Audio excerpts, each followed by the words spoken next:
dan pedang pun gagal, tak dapat membinasakan iman orang saleh kekal.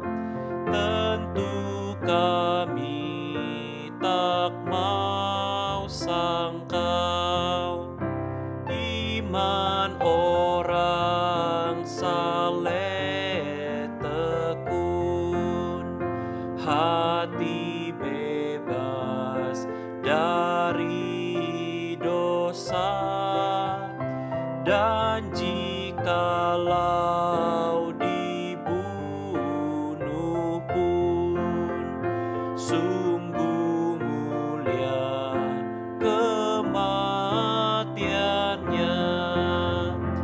Iman orang saleh kekal, tentu kami tak mau sangkal iman orang saleh kasih pada semua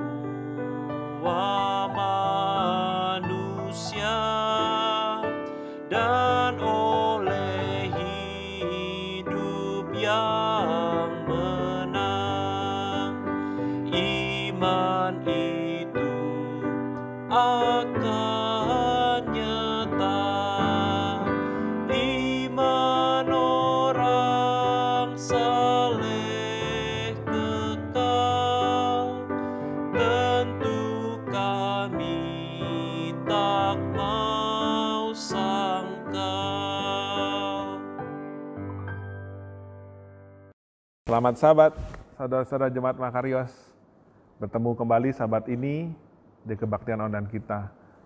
Memang kita belum bisa bertemu sampai sekarang karena pandemi ini, tapi kita berharap jangan mengurangi sukacita kita, jangan mengurangi kekudusan hari Sabat kita. Kita sudah melewati 6 hari yang penuh berkat, waktunya kita beristirahat, memuji, memuliakan nama Tuhan, merestorasi hubungan kita dengan Tuhan, dan merestorasi hubungan kita juga dengan keluarga kita.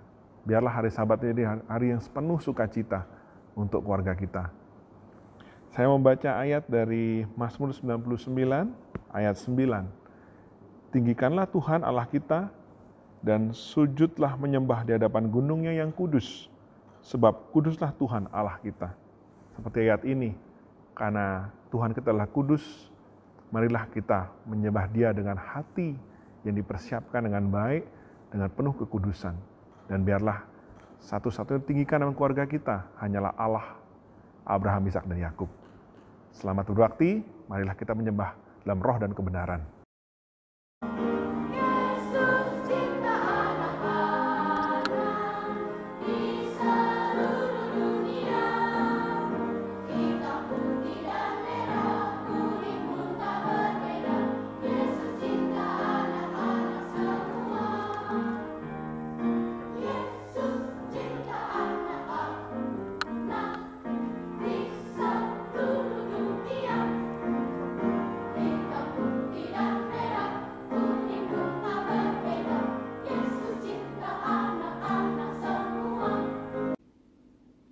Selamat Sabat, halo adik-adik, apa kabarnya hari Sabat ini?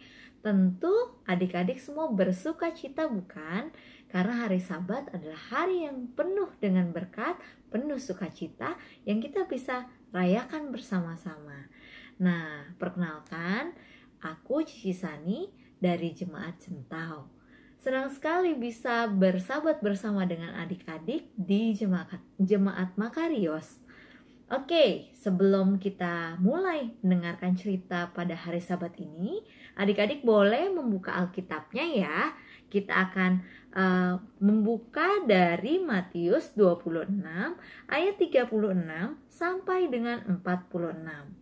Ceritanya adalah di Taman Getsemani. Kita simak ya. Pada hari itu, sampailah Yesus bersama murid-muridnya ke suatu tempat yang namanya Taman Getsemani. Yesus tidak sendiri saat itu. Dia bersama murid-muridnya. Lalu Tuhan Yesus berkata, "Duduklah di sini, sementara aku pergi ke sana untuk berdoa." Kemudian Tuhan Yesus membawa Petrus dan kedua anak Zebedeus bersama-sama dengan Yesus. Kemudian ia merasa sangat sedih dan juga gentar. Lalu Tuhan Yesus berkata kepada murid-muridnya lagi, "Hatiku sangat sedih, seperti mau mati rasanya. Tinggallah di sini dan berjaga-jagalah dengan aku." Lalu Yesus maju sedikit. Lalu dia sujud dan berdoa. Berdoa sungguh-sungguh. Kata Yesus, "Ya Bapakku, jikalau sekiranya mungkin, biarlah cawan ini lalu daripadaku. Tetapi janganlah seperti yang ku kehendaki, melainkan seperti yang Engkau kehendaki." Setelah Yesus berdoa, dia kembali kepada murid-muridnya. Tapi coba adik-adik tebak, apa yang Tuhan Yesus lihat? Ternyata murid-muridnya semua sedang tertidur. Dan dia bangunin. Dia bilang sama Petrus, "Tidakkah kamu sanggup berjaga-jaga 1 jam dengan aku? Berjaga-jagalah dan berdoalah, supaya kamu jangan jatuh ke dalam pencobaan. Roh memang penurut, tetapi daging lemah." akhirnya Tuhan Yesus pergi untuk kedua kalinya untuk berdoa. Berdoa lebih sungguh-sungguh kepada Bapa di surga. "Ya Bapakku, jikalau cawan ini tidak mungkin lalu, kecuali apabila aku meminumnya, jadilah kehendak-Mu." Setelah berdoa, Tuhan Yesus balik lagi kepada murid-muridnya. Adik-adik tahu, ternyata murid-muridnya tidur lagi. Mata mereka itu berat, mereka sudah merasa ngantuk sekali. Makanya mereka tertidur lagi. Tapi kali ini Tuhan Yesus membiarkan mereka di situ. Lalu dia berdoa lagi untuk ketiga kalinya. Dan mengucapkan doa yang sama juga. Sesudah itu, ia datang kepada murid-muridnya. Lalu Tuhan Yesus berkata kepada mereka, "Tidurlah sekarang dan istirahatlah. Lihat, saatnya sudah tiba bahwa Anak Manusia diserahkan ke tangan orang-orang berdosa. Bangunlah, marilah kita pergi, Dia yang menyerahkan aku sudah dekat." Nah, adik-adik tahu, setelah Tuhan Yesus berdoa di Taman Getsemani, apa yang terjadi? Seperti Tuhan Yesus tadi bilang, bahwa waktunya sudah sangat dekat. Bahkan Tuhan Yesus bukan hanya berdoa saja, tapi berdoanya sampai berdoa ada keringat darah. Tandanya apa? Sangat berat pergumulan Tuhan Yesus saat itu. Tuhan Yesus sebentar lagi akan disalibkan untuk menebus dosa-dosa seluruh umat manusia. Semua orang yang ada di atas muka bumi ini. Nah, sekian cerita dari Cici Sani sahabat hari ini. Ayo, adakah yang tahu apa pelajaran rohani yang bisa kita petik sama-sama dari cerita ini? Nah, yang pertama yang kita bisa petik pelajarannya dari cerita ini adalah kita harus rajin untuk berdoa. Sama seperti Tuhan Yesus tadi, berdoa pagi-pagi benar. Tuhan Yesus tuh bangun, Tuhan Yesus berdoa. Nah, siapa yang di sini kalau diajak berdoa pagi-pagi dibangunin sama papa mamanya, ayo kita renungan pagi, ayo kita worship, kita mau berdoa sama-sama, tapi malah ngantuk. Aku masih ngantuk mama papa. Ayo, kita tidak boleh tertidur pada saat berdoa. Jangan seperti murid-murid Tuhan Yesus yang mengantuk ya. Kita harus contoh kepada Tuhan Yesus. Tuhan Yesus mau berdoa, sungguh-sungguh berdoa sama Tuhan. Apapun setiap pergumulan, kebutuhan, adik-adik boleh berdoa kepada Tuhan. Tidak semua memang jawabannya sesuai kemauan kita, tapi percaya bahwa Tuhan pasti akan berikan yang terbaik jawaban bagi kita semua. Itu yang pertama. Yang kedua, yang bisa kita pelajari, kita harus mengasihi Tuhan Yesus. Nah, mengasihi Tuhan Yesus bagaimana? Kita tidak boleh mendukakan hati Tuhan Yesus. Maksudnya bagaimana? Kita tidak boleh jadi anak yang nakal.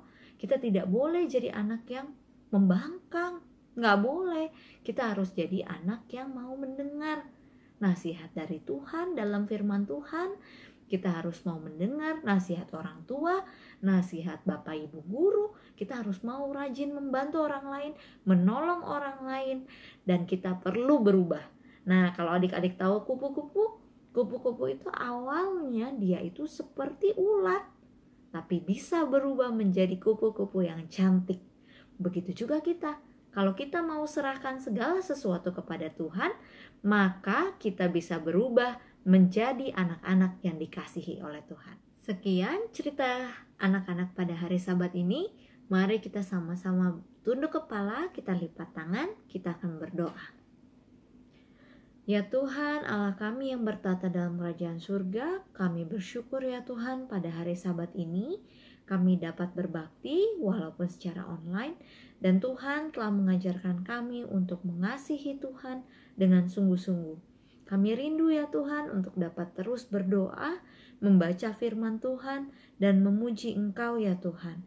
Jadikan kami anak-anak yang mau berubah, anak-anak yang mau menjadi seperti Kristus.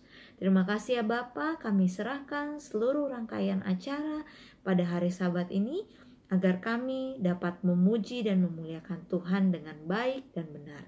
Terima kasih ya Tuhan, dalam nama Yesus kami sudah berdoa, kami mengucap syukur, amin.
When you feel your heart reach the end, He'll make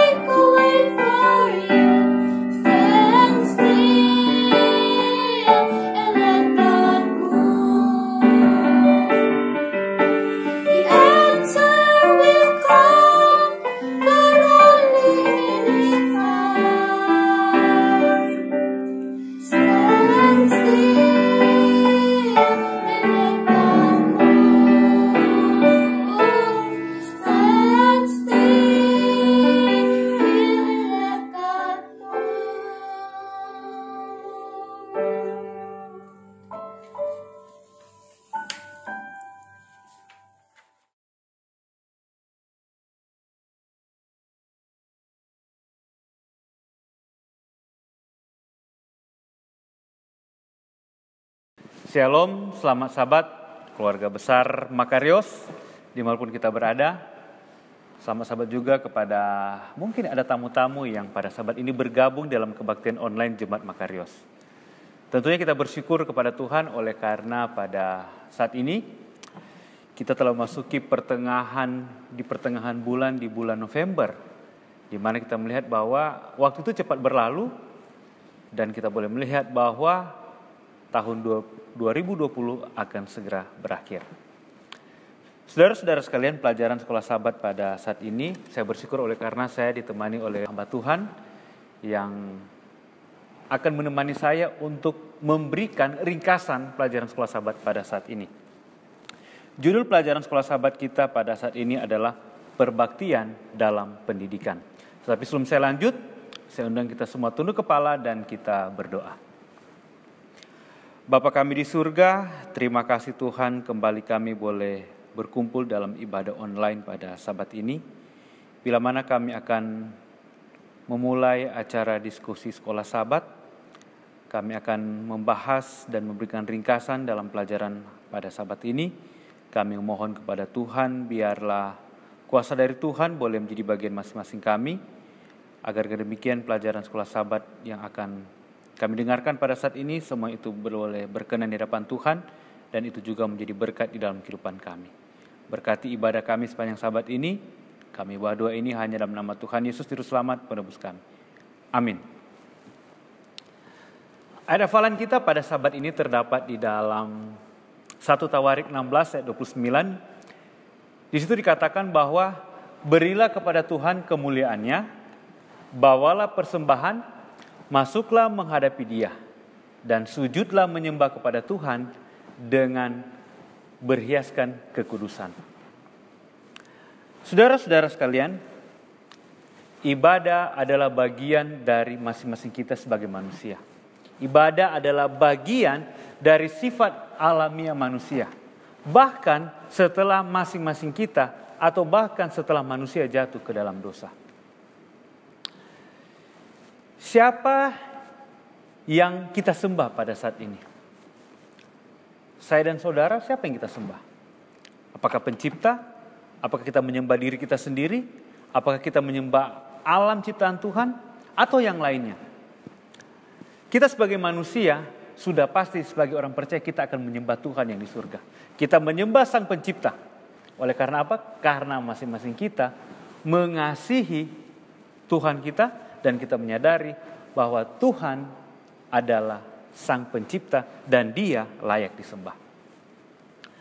Namun saudara-saudara, oleh karena dosa, maka ibadah atau penyembahan telah diputarbalikkan. Siapa yang disembah, bagaimana menyembah, dan yang disembah itu siapa. Dan inilah yang harus kita perhatikan pada saat ini. Inilah yang menjadi persoalan kita. Persoalan bagi kita manusia yang sudah jatuh di dalam dosa. Tetapi kita bersyukur oleh karena pada sabat ini pelajaran sekolah sabat kita mengingatkan kembali. Dikatakan bahwa pendidikan Kristen menolong manusia atau menolong masing-masing kita agar kita boleh tahu siapa yang kita sembah dan bagaimana cara kita menyembah Tuhan yang sudah menciptakan masing-masing kita. Siapa dan bagaimana di dalam kita menyembah adalah hal yang mendasar dalam diri manusia. Adalah hal yang mendasar bagi masing-masing kita. Oleh karena kita manusia sudah diciptakan. Dan semua orang menyembah dengan cara yang dipahami atau diimani. Saudara-saudara sekalian, sesuatu itu bisa Tuhan yang kita sembah, Sang Pencipta, ataupun benda-benda, ataupun patung alam, ataupun teknologi, bisa uang, harta, dan benda-benda di langit, manusia bisa menyembahnya. Dan kita bisa lihat bersama bahwa banyak orang yang menyembah dirinya sendiri, banyak orang yang menyembah uang, menyembah harta, bahkan pohon pun disembah. Selain pohon disembah, kita dapati di mana-mana. Bahkan ada juga orang yang menyembah binatang. Memang kalau kita lihat dunia ini sudah edan. Yang tadinya manusia yang seharusnya hanya menyembah Tuhan, tapi oleh karena dosa sudah macam-macam yang disembah oleh manusia. Tapi saya percaya kita semua pada saat ini kita hanya menyembah kepada Tuhan yang di surga. Saudara-saudara sekalian, penyembahan kepada Tuhan dengan cara yang salah tidak akan berguna. Penyembahan kepada yang salah dengan cara yang benar juga tidak akan berguna. Ini harus kita perhatikan. Apalagi penyembahan kepada yang salah dengan cara yang salah, maka akan membawa penderitaan bagi masing-masing kita. Sudah cara yang salah kita sembah, begitu juga kepada sesuatu yang salah kita beribadah kepadanya. Itu bukan membawakan kebahagiaan kepada kita, tetapi justru itu akan membawa penderitaan kepada masing-masing kita. Saudara-saudara sekalian, ini semua terjadi oleh karena adanya dosa yang sudah merusak penyembahan manusia kepada Tuhan. Yang tadinya Adam dan Hawa sebelum mereka berdosa, mereka begitu setia menyembah Tuhan. Tetapi karena dosa, semua berubah. Kita perhatikan, Sadrak, Mesak, dan Abednego, mereka telah membuktikan bahwa resiko apapun yang dihadapi, mereka tetap bertekad untuk hanya menyembah Tuhan Pencipta, Tuhan Allah Israel. Mereka disuruh sembah patung lah, hanya sembah. Tapi mereka bertekad, walaupun nyawa taruhannya, mereka tetap setia, berdiri atas kebenaran dan tetap menyembah Tuhan. Saudara-saudara sekalian, mereka paling tidak menuruti perintah yang pertama dan kedua dari 10 hukum, Sadrak, Mesak, dan Abednego. Yaitu mereka tidak mau mengakui Tuhan selain pencipta langit dan bumi, dan mereka tidak mau menyembah patung. Isu penyembahan akan menjadi isu besar pada akhir zaman. Kita bisa lihat bahwa tanda binatang akan melawan meterai Tuhan sesuai dengan pekabaran dalam Wahyu 14 ayat 6 sampai ayat 12. Di dalam buku Mazmur juga berisi pujian adalah firman Tuhan. Firman Tuhan yang disampaikan kepada bangsa Israel. Dan kita boleh lihat dalam kitab Mazmur bahwa firman ini berdasarkan apa yang didengar, apa yang diketahui, dan apa yang diceritakan secara turun-temurun oleh nenek moyang bangsa Israel. Tentang apa yang sudah Tuhan lakukan kepada bangsa Israel di masa yang lalu. Saudara-saudara sekalian, kembali lagi dalam pelajaran sekolah sahabat kita pada saat ini dikatakan bahwa pendidikan Kristen adalah mengajarkan secara berulang-ulang apa yang sudah kita dengar, apa yang sudah dialami, dan diceritakan tentang keajaiban dan kasih dari Tuhan. Kalau kita perhatikan dalam Mazmur 78, di situ juga menekankan agar bangsa Israel tidak melupakan Tuhan dan tetap percaya kepada Tuhan. Walaupun kita bisa melihat di dalam sejarah bangsa Israel, di dalam kehidupan mereka, banyak kali mereka melupakan Tuhan. Tetapi kita diingatkan untuk tetap percaya kepada Tuhan. Ini juga yang menjadi pekabaran di dalam Wahyu pasal 14 ayat 12. Di situ agar umat Tuhan tetap menuruti firman Tuhan dan tetap beriman sepenuhnya kepada Yesus Kristus. Kalau kita melihat dalam percakapan Yesus dengan wanita Samaria di sumur Yakub, itu memberikan penekanan khusus tentang bagaimana cara perbaktian. Di situ kita melihat bahwa Yesus menekankan kepada wanita Samaria ini bahwa Tuhan adalah roh dan barang siapa menyembah Dia haruslah menyembah di dalam roh dan kebenaran.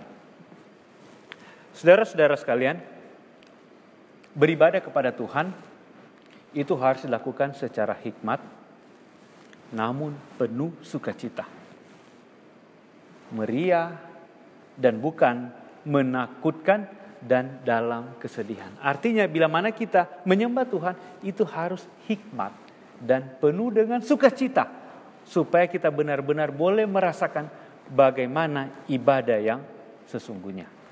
Saudara-saudara sekalian, Menyembah Tuhan di dalam roh berarti penyembahan itu berasal dari kasih dari Tuhan. Datang dari pengenalan secara pribadi kita kepada Tuhan. Dan setiap penyembahan, setiap ibadah harus merasakan hidup baru dilahirkan oleh roh. Di mana hati dan pikiran kita disucikan yang akan memberikan kesanggupan bagi masing-masing kita. Supaya bila mana pikiran kita diisi oleh roh, kita boleh mengenal dan kita bisa mengasihi Tuhan sepenuhnya. Oleh karena apa? Karena kita dipenuhi oleh roh. Hasilnya adalah penurutan yang sukarela kepada segala tuntunan Tuhan. Segala tuntutan Tuhan. Dan inilah perbaktian yang benar sebagai hasil dari pekerjaan Roh Kudus.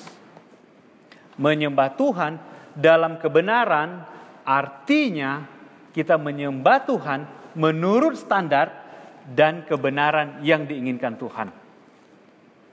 Dalam artian apa? Ini semua mencakup doktrin dan pengajaran yang harus diikuti oleh masing-masing kita sebagai umat-umat Tuhan. Oleh karena kita adalah umat-umat Tuhan, kita harus memiliki pemahaman yang benar tentang siapa itu Tuhan dan bagaimana kita menyembahnya. Dan apa yang Tuhan tuntut di dalam kehidupan kita supaya kita benar-benar mengikuti apa yang Tuhan inginkan.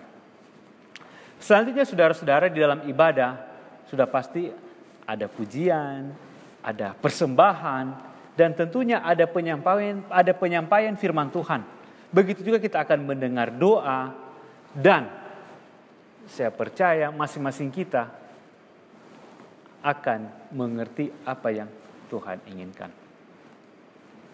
Ketika masing-masing kita datang menyembah kepada Tuhan, maka kita harus menyembah berhiaskan kekudusan. Dalam arti kita harus mempersiapkan hati kita, kita harus mempersiapkan supaya bila mana kita datang menyembah kepada Tuhan, pikiran kita benar-benar berfokus kepada Tuhan. Ini berarti bahwa kita sebagai manusia, kita harus terpisah dari penyembahan-penyembahan berhala. Kita harus terpisah dari dosa-dosa yang ada di sekitar kita. Kita harus fokus sepenuhnya hanya untuk Tuhan bila mana kita mau datang beribadah. Jangan sampai kita datang beribadah tapi pikiran kita bukan kepada Tuhan, pikiran kita ke sana kemari. Ya, saya percaya kita sudah tahu apa maksud saya. Ke sana kemari itu seperti apa? Hanya fokus kepada Tuhan. Dan kita sebagai manusia, kita juga harus melakukan hal-hal yang benar dan tidak dicemari oleh dosa-dosa. Artinya kita melakukan apa yang Tuhan inginkan. Dan kita sudah tahu itu kita bisa dapat di dalam Alkitab. Saudara-saudara sekalian, kita tidak bisa datang menyembah kepada Tuhan. Namun pada saat yang sama juga kita melakukan dosa. Dan hati kita jauh daripada Tuhan. Kita mau datang kepada Tuhan, artinya kita harus benar-benar berserah sepenuhnya kepada Tuhan. Di dalam pendidikan Kristen juga dikatakan, segala pendidikan Kristen itu semua berpusat kepada Yesus Kristus. Namun sangat disayangkan, ini yang harus kita perhatikan. Apalagi kita sebagai orang tua yang memiliki anak-anak yang sedang menempuh pendidikan. Dikatakan bahwa dunia pendidikan bisa saja menjadi alat setan untuk mengajarkan peserta didik untuk menyembah yang bukan Tuhan. Penyembahan berhala dalam dunia pendidikan bukanlah patung-patung. Bukanlah mereka, oh ini ada satu objek yang harus disembah. Bukan. Melainkan ilmu pengetahuan itu sendiri yang menjadi berhala. Ilmu pengetahuan itu termasuk ide-ide para ilmuwan, pemikiran-pemikiran filsafat, bahkan rumus-rumus yang sudah diajarkan berulang kali. Kita dapati bersama bahwa banyak para ilmuwan mengatakan bahwa sebenarnya kadang Tuhan itu tidak ada, manusia tidak diciptakan, tapi manusia jadi sendiri, ada juga manusia dari monyet. Itu yang harus kita perhatikan. Saudara-saudara sekalian, seringkali ide, pemikiran ataupun teori-teori ini semua bertentangan dengan Alkitab. Namun itu juga bagi para peserta didik itu mereka menganggap bahwa itu sudah menjadi satu kebenaran. Mereka sudah menerima apa yang dunia ajarkan. Dan secara terus-menerus itu diulang-ulangi. Saudara-saudara sekalian, oleh karena itu sudah dianggap benar, sudah dianggap bagus, maka teori, ide dan pemikiran filsafat ini dimasukkan di dalam dunia pendidikan Kristen. Dan pada saat ini saudara-saudara, kita boleh lihat apa yang terjadi. Yang terjadi adalah mengkompromikan iman demi ilmu dunia. Ini berarti bahwa memutarbalikan kebenaran Alkitab, di mana mereka mencoba untuk membuat Alkitab sesuai dengan teori-teori tersebut. Makanya kita sebagai orang tua kita harus berhati-hati bila mana kita memiliki anak yang sedang menempuh pendidikan. Saudara-saudara sekalian, pada Sabat ini saya ditemani oleh hamba Tuhan, di mana ada Pendeta Dedi Kurniawan. Dan pertanyaan pertama saya akan tujukan kepada Pendeta Dedi Kurniawan. Kita boleh lihat pertanyaan di screen. Shalom saudara, selamat hari Sabat. Pelajaran soal Sabat ini begitu indah, memberikan kita pengertian tentang makna ibadah di dalam Tuhan. Apakah sebetulnya arti menyembah Tuhan dengan sungguh-sungguh itu, saudaraku? Dan apakah ketika saya menyembah, terhubung dengannya dalam penyembahan, saya harus hidup di dalam kesempurnaan terlebih dahulu? Sementara di sisi lain, bagaimanakah ibadah yang sejati itu dapat membantu saya dan saudara-saudara punya hati yang benar dengan Allah? Kita perlu mengingat bahwa esensi dari ibadah adalah Allah satu-satunya yang layak untuk kita sembah. Karena dia adalah pencipta kita. Penyembahan adalah tentang Allah, saudaraku, bukan tentang saya. Penyembahan adalah tentang bagaimana saya memandang Allah dan merefleksikannya dalam kehidupan saya. Tetapi semakin saya memandangnya, semakin terlihatlah cacat dalam kehidupan saya. Dan semakin saya melihat cacat yang busuk itu, semakin saya mengerti, saya memerlukan Dia, Allah, yang dapat melenyapkan cacat itu dalam kehidupan saya. Saya tidak bisa menunggu sampai cacat itu benar-benar lenyap, saudara. Karena hanya Dia, Allah saya, yang dapat melenyapkannya. Jadi ketika saya datang kepadanya di dalam penyembahan, ketika saya menyembahnya, saya diajarkan bahwa saya tidak dapat datang kalau bukan karena kasih karunia-Nya. Saya diajarkan bahwa sambil saya menikmati penyembahan itu, cacat-cacat yang ada dalam kehidupan saya dilenyapkan olehnya. Saya juga diajarkan, ketika saya terlibat dalam penyembahan itu, saya sementara turut ambil bagian di dalam kekudusannya, agar saya dapat selalu dilayakan menikmati hadirat Allah setiap saat. Jadi di dalam ibadah yang sejati itu, saudara, saya dibentuk menjadi seseorang yang benar hatinya di hadapan Tuhan. Itu dapat terlihat dari cara berpikir saya yang benar, dari cara bertindak saya yang benar, dan cara berbicara saya yang benar. Maka penyembahan itu pada akhirnya akan menghasilkan hidup yang diubahkan. Roma 12 ayat 1-2. Persembahkanlah tubuhmu sebagai persembahan yang hidup, saudara. Persembahan yang kudus, yang berkenan kepada Allah. Dan itu adalah ibadah yang sejati. Jangan kita menjadi serupa dengan dunia, tapi kita harus diubahkan dengan pembaharuan budi, sehingga kita boleh membedakan mana yang kehendak Allah dan mana yang bukan kehendak Allah. Maka hidup ini akan berkenan kepada Allah menjadi sempurna. Tuhan Yesus memberkati. Selamat hari Sabat. Oke, terima kasih untuk sahabat saya yang sudah berpartisipasi menemani saya di dalam kita memberikan pembahasan maupun ringkasan pelajaran sekolah Sabat pada saat ini. Yang ingin saya sampaikan yang terakhir bagi kita semua adalah bila mana kita ingin menyembah kepada Tuhan. Saya percaya masing-masing kita sebagai umat percaya kita sudah tahu apa yang harus kita lakukan. Biarlah kita tetap menyembah sepenuhnya kepada Tuhan. Jangan sampai hal-hal di luar dari itu membuat kita tidak fokus kepada Tuhan.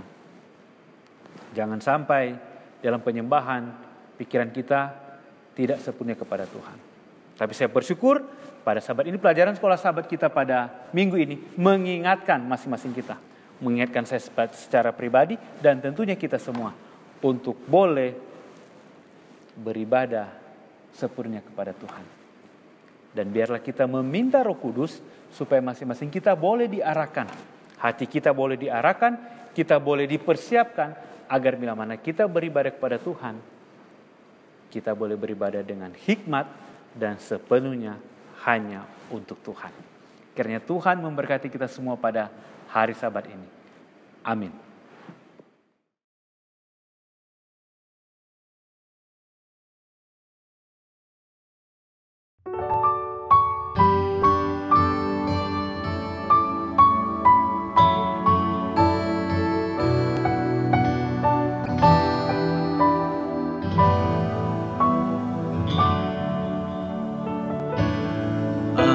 I am here because of your grace.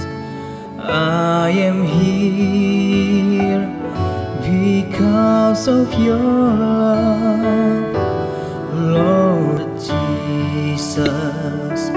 I am so thankful for your grace abounds to me. I am here because of your grace. I am here because of your love, Lord Jesus. I am so thankful for your grace abounds to me. Thank you, Jesus, Jesus, Jesus. Thank you, Jesus. It's only by your name that I could live today. Forever I will praise your name.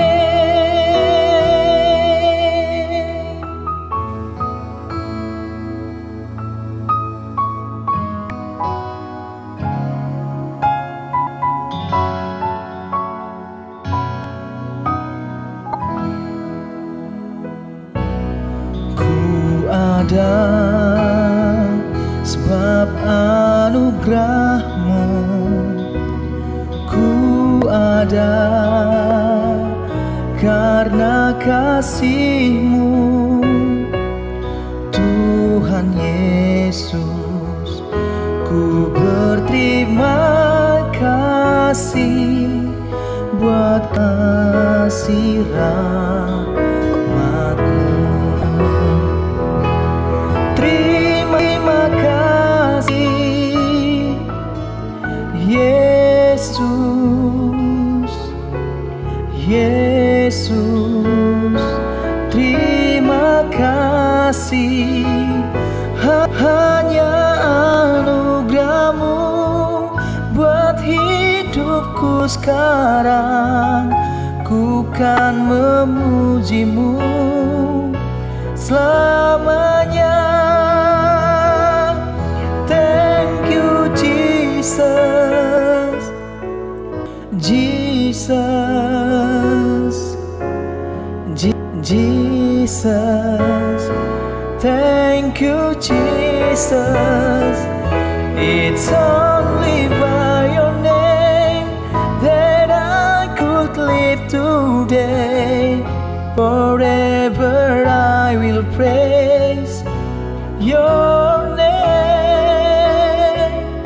Forever I will praise your name.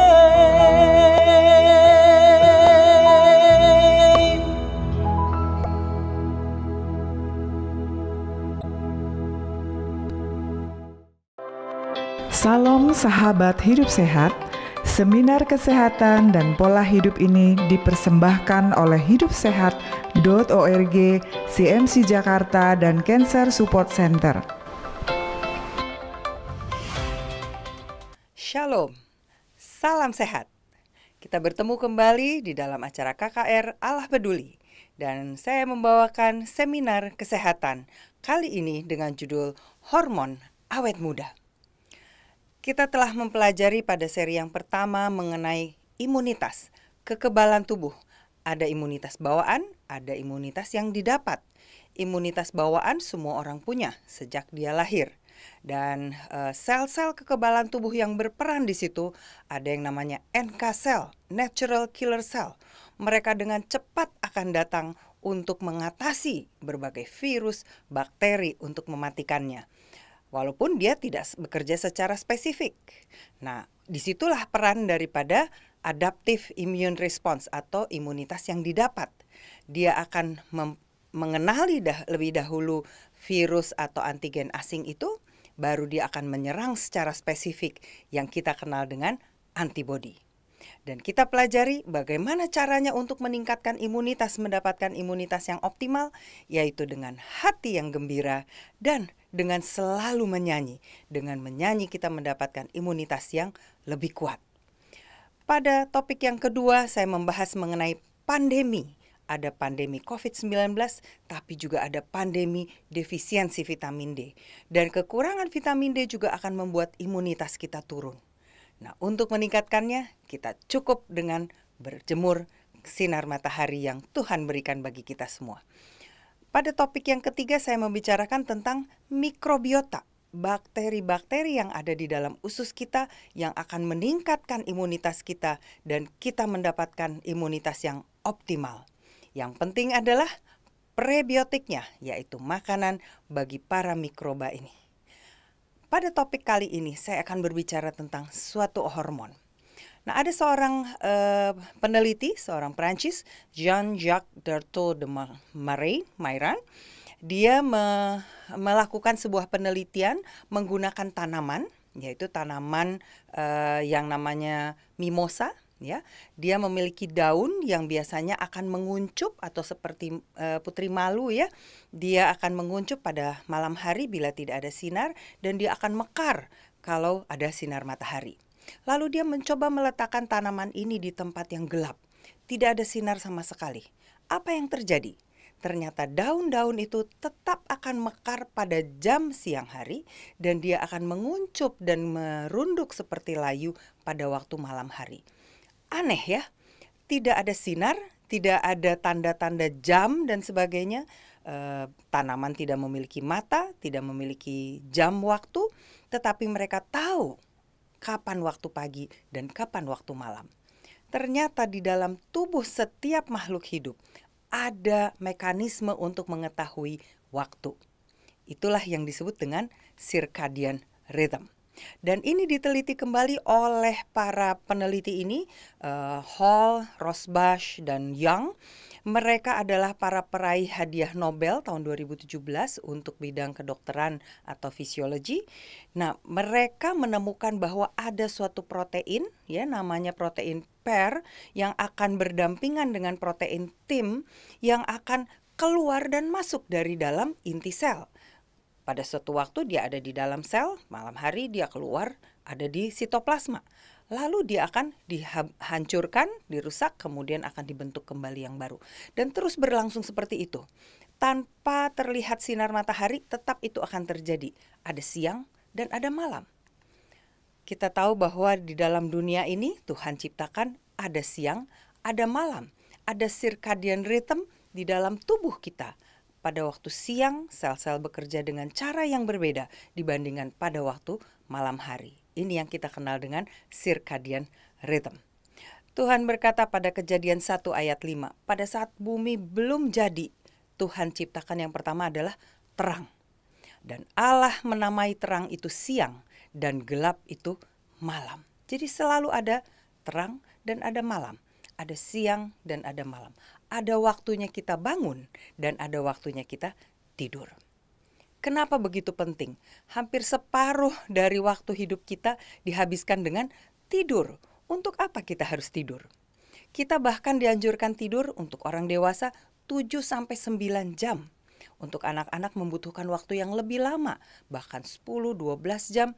Pada bayi kita lihat mereka nggak bangun-bangun, banyakkan tidur. Hanya sekali-sekali dia bangun pada saat dia lapar. Tapi kita orang dewasa, kita harus tidur 7-9 jam. Orang yang di atas 64 tahun mungkin perlu lebih sedikit, tapi tetap antara 7-8 jam. Nah, apa yang terjadi bila kita kekurangan tidur? Tapi ada juga orang yang kelebihan tidur.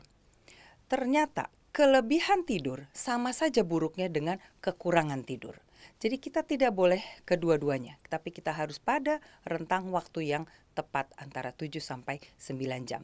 Nah, pada saat kita tidur, fungsi otak dan mental akan diperbaiki. Otak akan membuang bahan-bahan sisa dari metabolismenya.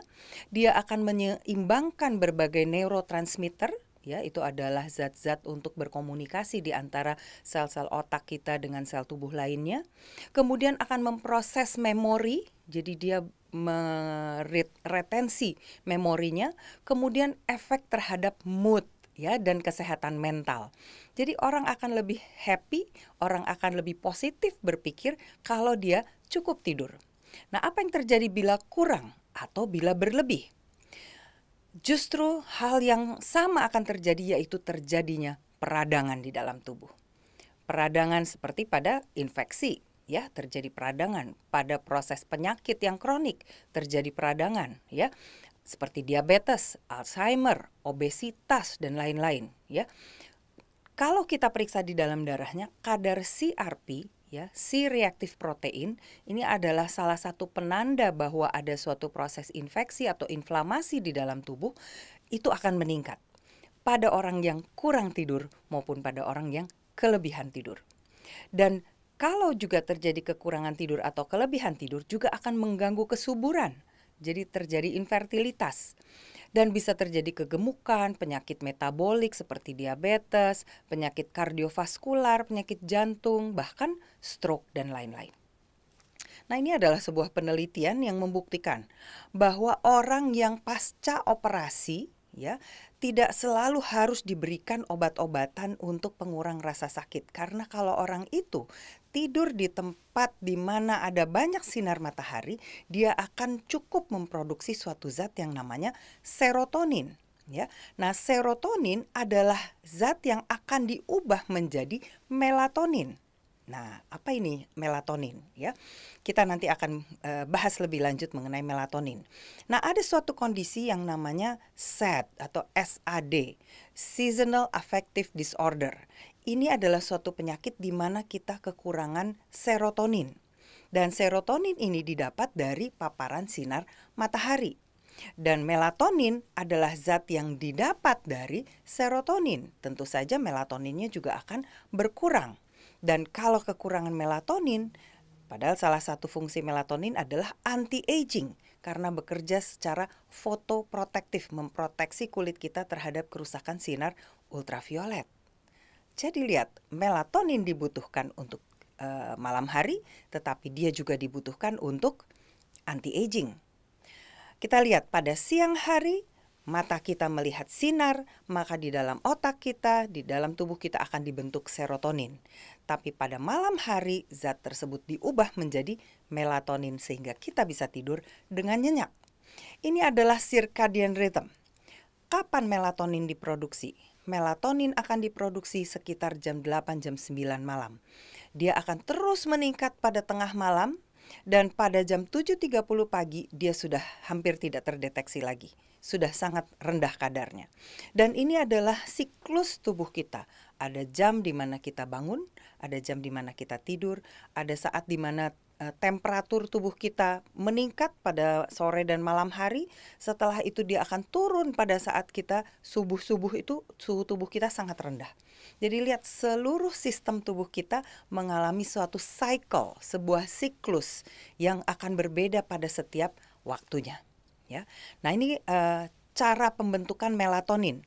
Bahan dasarnya adalah triptofan. Triptofan itu ada di dalam makanan-makanan kita. paling banyak adanya dalam biji jagung, juga ada pada nasi ya, pada beras, juga pada berbagai sayuran dan buah-buahan dan biji-bijian. Dan itu akan diubah menjadi melatonin. Nah, peran dari serotonin juga akan memperbaiki mood. Jadi selain melatonin yang memperbaiki mood, serotonin juga memperbaiki mood. Dan ini berperan juga pada depresi. Kalau orang depresi biasanya karena kekurangan serotonin. Ya, juga kemampuan untuk belajar, untuk nafsu makan. Nafsu makan itu bisa diatur dengan kadar serotonin yang cukup. Nah, kalau orang menggunakan obat-obat antidepresan, akan dihambat rangkaian dari serotonin kepada zat-zat yang lain, sehingga tidak terjadi pembentukan melatonin. Sehingga sebetulnya orang yang diberikan antidepresan mungkin dia akan memiliki banyak serotonin, tapi dia tidak dapat membentuk melatonin. Nah, serotonin adalah salah satu happy chemical. Happy chemical di dalam otak kita itu ada dopamin, serotonin, oksitosin, endorfin, dan ini adalah semua zat yang membuat otak kita, bagian yang namanya pleasure center, merasa puas, merasa nikmat, ya. Karena apa? Karena dia membuat orang itu hilang stresnya, ya. Serotonin adalah salah satu hormon yang membuat orang selalu ingin diperhatikan. Dia ingin menjadi pusat perhatian. Walaupun sudah diperhatikan, tapi dia tetap ingin diperhatikan lagi dan lagi dan lagi, ya. Nah, serotonin itu membuat orang itu happy, ya, membuat dia menjadi riang, menjadi gembira. Nah, ini adalah penelitian yang tadi saya sebutkan. Serotonin yang kadarnya cukup di dalam darah akan menghilangkan rasa sakit. Pasien-pasien di rumah sakit dalam penelitian ini dibagi menjadi dua kelompok, kelompok yang terkena paparan matahari dan kelompok yang tidak terkena paparan matahari. Semuanya pasca operasi. Dan ternyata pasien yang tidur di ruangan yang terpapar oleh sinar matahari hanya membutuhkan sedikit obat pengurang rasa sakit, dia berkurang 22%, dan lebih sedikit stres sehingga mereka boleh cepat pulang dari rumah sakit. Nah, seasonal affective disorder seringkali terjadi pada orang yang tinggal di daerah yang tidak cukup sinar matahari. Jadi ini masih bersambung ya dari pelajaran kita sahabat yang lalu. Orang yang di daerah Eropa Utara pada musim winter, mereka sering merasa moodnya sendu, sedih, seperti nggak bersemangat, merasa susah hati. Nah, ini semua terjadi akibat apa? Akibat tidak cukupnya serotonin. Dan ini yang disebut dengan SET. Sampai mereka khusus membeli lampu yang memberikan sinar yang isinya adalah sinar ultraviolet seperti sinar matahari kita. Dan ini yang membuat mereka bisa membentuk serotonin. Nah, produksi melatonin biasanya dimulai pada malam hari, memuncak pada tengah malam, ya, sampai sekitar kira-kira jam 4 pagi, dan setelah itu turun dengan cepat sekitar jam 7:30 itu kadar melatonin paling rendah. Tapi ada hormon lain yang bergerak sebaliknya. Jadi pada pagi hari justru dia biasanya sekitar jam 8 pagi ini kadar hormon kortisol yang membuat kita fresh, kita menjadi segar, dan di situ kita akan mulai dapat bekerja, melakukan berbagai aktivitas. Tapi menjelang sore dia mulai turun pada malam hari dia juga sudah hilang. Tapi pada saat matahari sudah gelap, sudah terbenam, mulailah dibentuk lagi melatonin. Jadi ini akan selalu bergantian. Pagi hari ada kortisol yang membuat kita fresh, kita segar, tapi pada malam hari akan ada melatonin yang membuat kita tidur dengan lelap. Nah, apa yang terjadi pada saat kita tidur? Sekitar pada saat mulai dibentuknya melatonin pada malam hari, kita masih dapat melakukan aktivitas. Tapi kita sudah mulai mengurangi lampu, mengurangi aktivitas di luar ruangan, dan biasanya jam 9 malam dia sudah mulai sangat tinggi kadar melatonin, kita mulai merasa mengantuk. Dan itulah saatnya kita sebetulnya harusnya bersiap-siap untuk tidur. Nah, pada sekitar jam 10 malam sampai jam 2 pagi, disitulah terjadi physical repair, perbaikan dari seluruh sel-sel di dalam tubuh kita. Tapi dari jam 2 pagi sampai kita bangun pada sekitar jam 6, jam 7 pagi keesokan harinya, di situ justru yang terjadi adalah repair dari otak kita, perbaikan dari otak kita. Nah, ada 4 tahap pada saat kita tidur. Yang terjadi adalah yang pertama adalah non-rapid eye movement stage 1. Ya, jadi yang kita sering lihat kalau orang tidur kan matanya suka ada yang goyang-goyang ya, ada yang seperti bergerak-gerak bola matanya. Nah, itu yang namanya rapid eye movement. Tapi ada juga yang tidurnya tidak terjadi gerakan bola mata. Nah, itu yang namanya non-rapid eye movement. Nah, itu terbagi atas stage 1, 2, dan 3. Nah, stage 1 itu biasanya transisi. Jadi baru saja kita mau tidur dalam 5-10 menit, dia mulai relax ya, sudah tidak betul-betul sadar bangun ya. Setelah itu dia akan masuk ke stage 2. Nah, stage 2 suhu tubuhnya mulai turun, heart rate-nya, denyut jantungnya mulai lambat, dan dia mulai bernapasnya lebih teratur, dan ini kira-kira berlangsung selama 20 menit. Setelah itu akan masuk ke stage 3. Pada stage 3 otot-otot lebih rileks lagi, dia sudah lebih teratur napasnya, tekanan darah semuanya juga menurun ya, dan dia mulai tidur yang lelap ya, sangat lelap. Tapi tidak ada mimpi. Nah, waktu dia masuk ke dalam rapid eye movement, disinilah otak tiba-tiba aktif kembali. Otaknya aktif tapi tubuhnya seperti beku, seperti tidak bisa bergerak sama sekali. Dan disinilah dia mulai bermimpi, dan disitulah matanya mulai bergerak-gerak. Jadi namanya rapid eye movement. Dalam satu malam kita akan mengalami rapid eye movement, deep sleep lagi, rapid eye movement, deep sleep lagi dengan non-rapid eye movement. Bisa sekitar 3 atau 4 kali mengalami rapid eye movement. Dan itu artinya kita bermimpi. Ya, seperti kita ingat cerita-cerita Yusuf sering bermimpi, Daniel pernah bermimpi, mengartikan mimpi dari Nebukadnezar, dan banyak orang yang bermimpi. Ya, kita pun pernah bermimpi tentunya.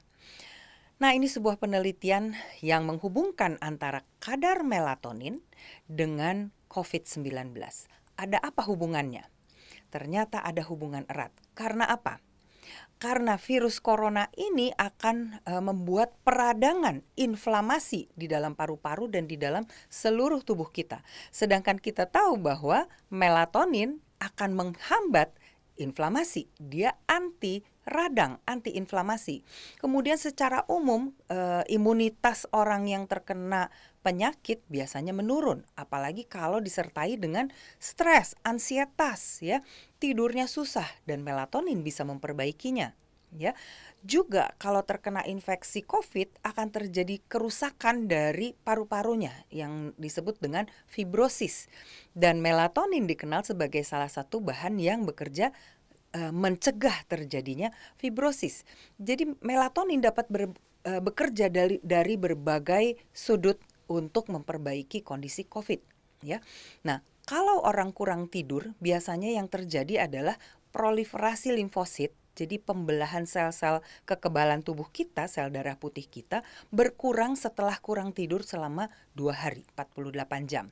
Dan kemampuan memakan, ingat waktu yang kita bicarakan pada saat pertama, kemampuan memakan si virus dan bakteri itu namanya kemampuan fagositosis, itu juga berkurang setelah kita kurang tidur atau kelebihan tidur 72 jam.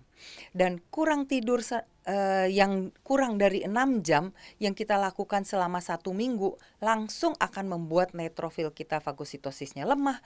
Ada suatu enzim namanya NADPH oksidase juga menurun. Padahal ini kalau terjadi penurunan NADPH, ini adalah salah satu rangkaian dari sistem oksidatif stres, ya, stres oksidatif, dia tetap bisa bertahan dalam jangka waktu yang lama. Jadi kalau sudah ada gangguan selama 1 minggu, dia akan terus terganggu. Jadi kemampuan tubuh kita, antioksidan kita menjadi lemah. Dan bahkan limfosit CD8, ini salah satu limfosit yang bekerja menjadi tentara tubuh kita, juga menurun. Jadi kita lihat kalau ada kekurangan tidur, ada banyak sel-sel kekebalan tubuh yang akan terganggu. Dan melatonin dapat memperbaiki ini. Peneliti lain mengatakan bahwa pada COVID-19, melatonin bisa menjadi potensial terapi adjuvan. Adjuvan artinya dia sebagai terapi tambahan, bukan terapi utama. Karena sampai saat ini pun kita belum memiliki obat yang betul-betul manjur untuk mematikan virus SARS-CoV-2.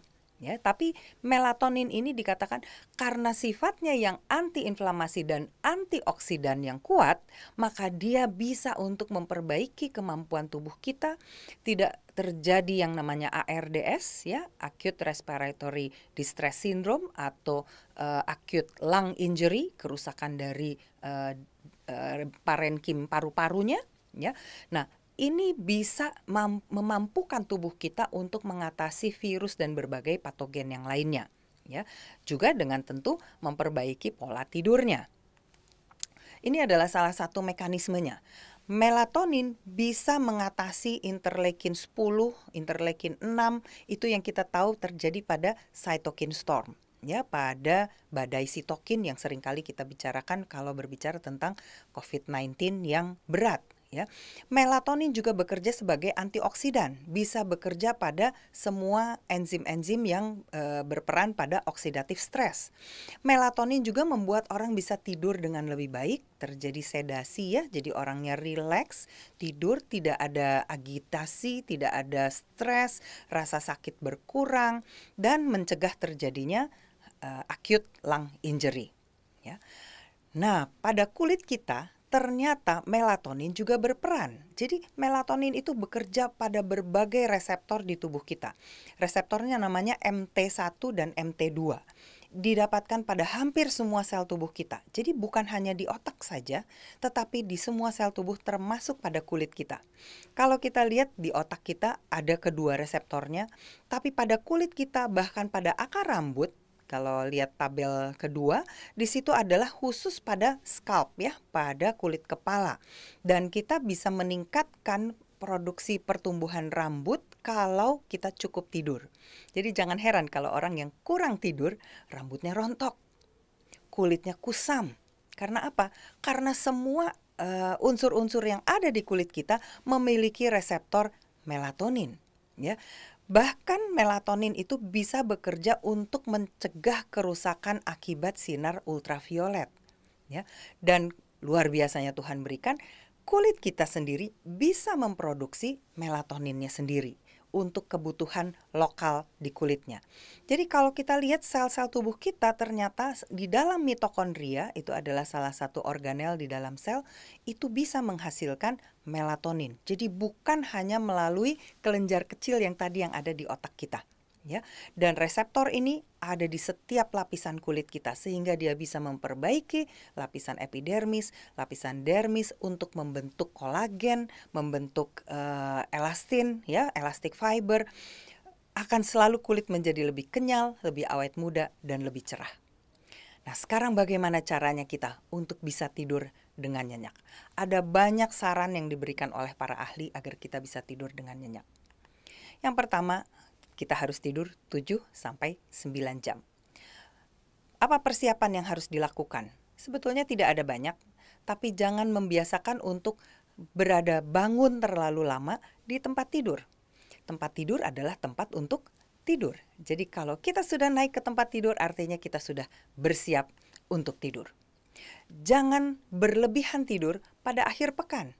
Seringkali orang bayar tidur, ya, katanya bayar tidur pada weekend, pada Sabtu dan Minggu dia udah gak pergi kemana-mana, udah deh balas tidur.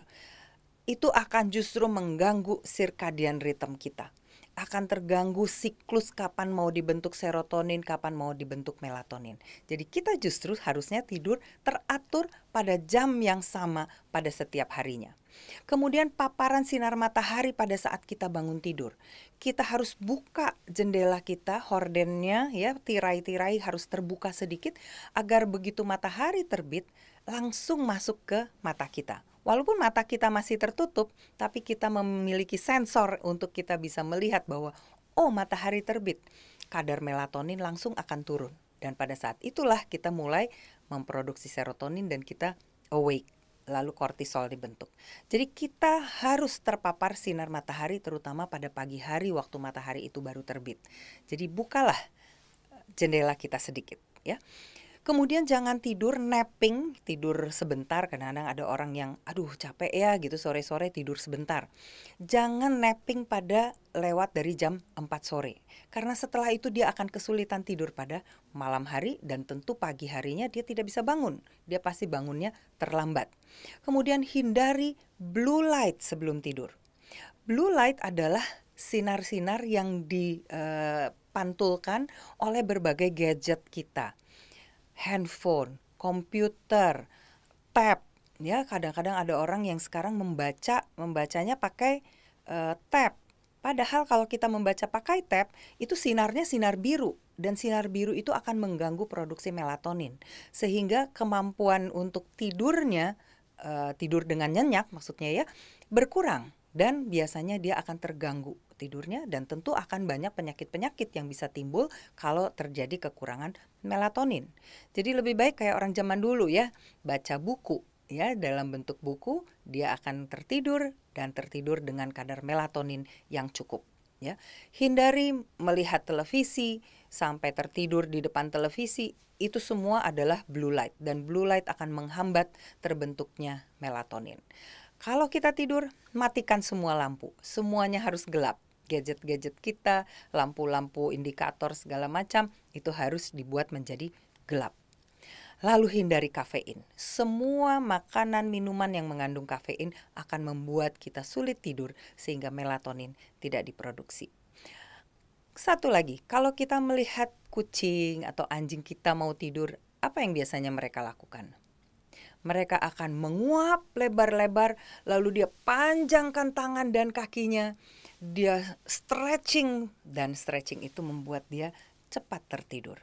Kita pun dapat melatihnya. Barangkali awalnya menguap pura-pura, tapi itu bisa membuat kita menjadi terbiasa, oh inilah saat untuk tidur.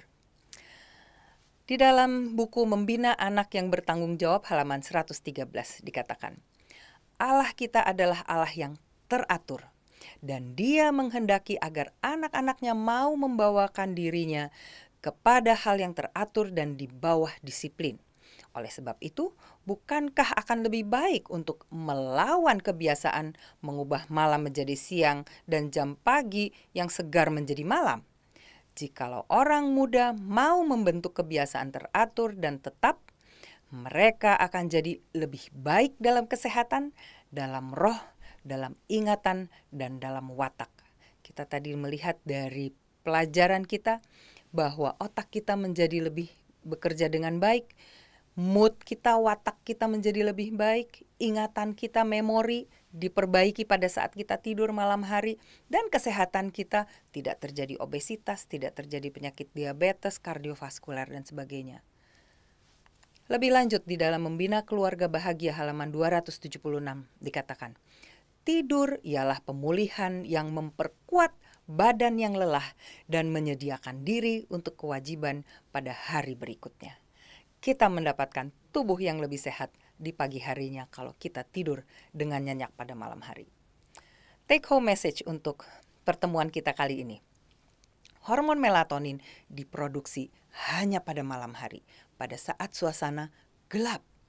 Jadi matikan lampu, matikan semua gadget-gadget kita, dan dibentuknya melatonin dari serotonin. Artinya kita harus terpapar sinar matahari pada siang hari supaya kita memiliki cukup serotonin untuk membentuk melatonin pada malam hari. Melatonin bekerja sebagai zat anti radang, antioksidan yang kuat, dan anti-aging. Kita menjadi lebih awet muda dengan cukup kadar melatonin di dalam tubuh kita. Nasihatnya adalah tidurlah 7-9 jam setiap hari pada waktu yang sama dan sesuai dengan irama sirkadian kita. Kiranya kita semua menjadi lebih sehat, bahkan kita menjadi lebih kuat imunitasnya, bisa melawan COVID-19 pada masa pandemi seperti ini. Kiranya Tuhan memberkati kita semua dan salam sehat. Selamat Sabat, Bapak Ibu, Saudara-saudara yang dikasihi oleh Tuhan. Pada Sabat hari ini kita diingatkan kembali tentang mengembalikan persepuluhan yang adalah milik Tuhan. Mengembalikan persepuluhan dan memberikan persembahan adalah perintah Allah yang disertai dengan janji-janjinya. Kita baca di dalam kitab Maleakhi pasal 3 ayat yang ke-10. Bawalah seluruh persembahan persepuluhan itu ke dalam rumah perbendaharaan, supaya ada persediaan makanan di rumahku, dan ujilah aku, firman Tuhan semesta alam. Apakah aku tidak membukakan bagimu tingkap-tingkap langit dan mencurahkan berkat kepadamu sampai berkelimpahan? Ini adalah janji Tuhan. Berkat-berkat disediakan bagi mereka yang setia mengembalikan persepuluhan dan persembahan.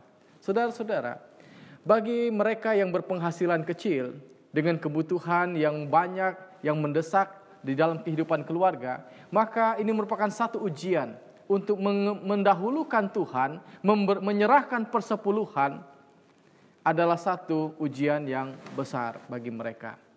Tetapi bagi mereka yang berpenghasilan ratusan juta, ketika mereka harus mengembalikan perpuluhan dengan jumlah yang besar, ini juga merupakan tantangan dan ujian bagi mereka. Apakah saya harus mengembalikan persepuluhan dan memberikan persembahan kepada Tuhan? Saudara-saudara yang dikasihi oleh Tuhan, ini adalah perintah Tuhan. Bila mana kita mempertanyakan perintah Tuhan, maka kita sedang meragukan otoritas daripada Tuhan. Di dalam kitab Matius pasal yang ke-23, ayat yang ke-23, Yesus menyinggung tentang persepuluhan. Celakalah kamu, hai ahli-ahli Taurat dan orang-orang Farisi. Hai kamu orang-orang munafik, sebab persepuluhan dari selasih, adas manis dan jintan kamu bayar. Tetapi yang terpenting dalam hukum Taurat kamu abaikan, yaitu keadilan dan belas kasihan dan kesetiaan. Yang satu harus dilakukan dan yang lain jangan diabaikan.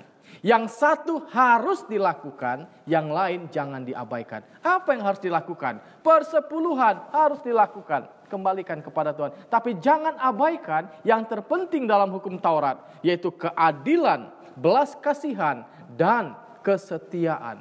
Jangan diabaikan. Maka bila mana kita mau menunjukkan kesetiaan kita kepada Tuhan, bagaimana caranya? Adalah dengan menuruti perintah Tuhan. Dan salah satu dari perintah Tuhan adalah mengembalikan persepuluhan. Di dalam kitab 2 Korintus pasal 9 ayat yang ke-7. Hendaklah masing-masing memberikan menurut kerelaan hatinya, jangan dengan sedih hati atau karena paksaan, sebab Allah mengasihi orang yang memberi dengan sukacita. Jikalau kita memberi dengan hati yang sedih, terpaksa, maka pengembalian perpuluhan kita menjadi satu tindakan yang tidak berkenan kepada Tuhan. Kita harus lakukan itu dengan sukacita. Bagaimana kita bisa mengembalikan dengan sukacita? Adalah dengan mengasihi Tuhan, percaya kepada Tuhan, dan menyerahkan segenap hati kepada Tuhan, maka kita mampu memberi dengan sukacita. Dan Allah yang di sorga melihat ke dalam hati kita. Dan Dia akan memberikan berkat-berkat kepada kita menurut kesetiaan yang telah kita tunjukkan kepadanya.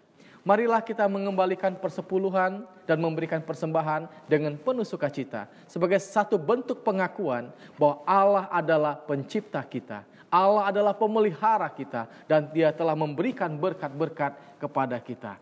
Dan kita menunjukkan kesetiaan kita dengan mengembalikan apa yang telah Tuhan perintahkan kepada kita.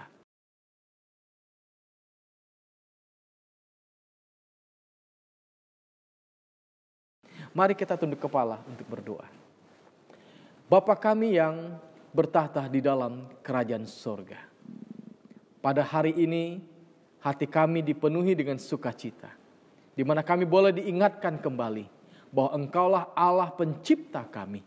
Engkaulah pemelihara kami. Engkaulah yang telah memberikan berkat dan rezeki kepada masing-masing kami. Dan kami diingatkan tentang kesetiaan di dalam mengembalikan persepuluhan. Tuhan, kami membuka hati kami. Kami mau mengasihi Tuhan. Dan kami mau menurut kepada firman Tuhan. Dan kami mau mengembalikan persepuluhan yang adalah milik Tuhan. terimalah kami Tuhan. Terimalah persepuluhan yang kami kembalikan. Terimalah persembahan yang kami berikan dengan hati yang tulus dan ikhlas. Biarlah semua ini menjadi kemuliaan bagi nama Tuhan dan dapat mendukung program-program penginjilan di ladang Tuhan. Kami memohon berkat Tuhan. Kiranya Engkau memberkati akan keuangan yang masih ada di tangan kami masing-masing. Beri kami hikmat dan akal budi untuk dapat menjadi penata layan yang bijaksana, yang setia. Sehingga berkat yang kami miliki ini cukup untuk memenuhi kebutuhan hidup kami. Kami mempercayakan hidup kami ke dalam tangan Tuhan. Biarlah kasih setiamu akan selalu menyertai kami dan memelihara kami. Di dalam nama Tuhan Yesus Kristus kami berdoa. Amin.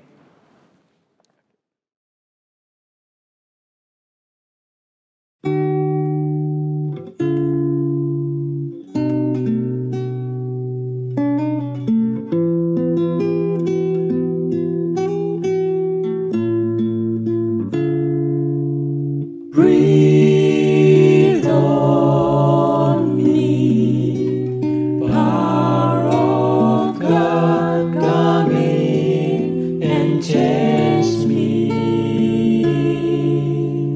You are all I need, Holy Spirit. Breathe on in humble adoration, I kneel before your throne. In brokenness, I seek your face alone. Above you, there's no other who's able to restore my soul. Come and make me whole. Breathe on me, power of God, come in and change me. You are all I need, Holy Spirit. Breathe on me. I'm ready to surrender, to give you all my life, no matter what the cost or sacrifice. Reveal to me your calling, cleanse me from my prideful ways. Use me now, I pray. Breathe on me, power of God, come in and change me. You are all I need, Holy Spirit. Breathe on me. I will say of the Lord, He is my strong tower, my rock and my fortress, in whom I trust. In times of the storms and in tribulation, He is my help and my salvation. Breath of God, restore my soul. Breathe on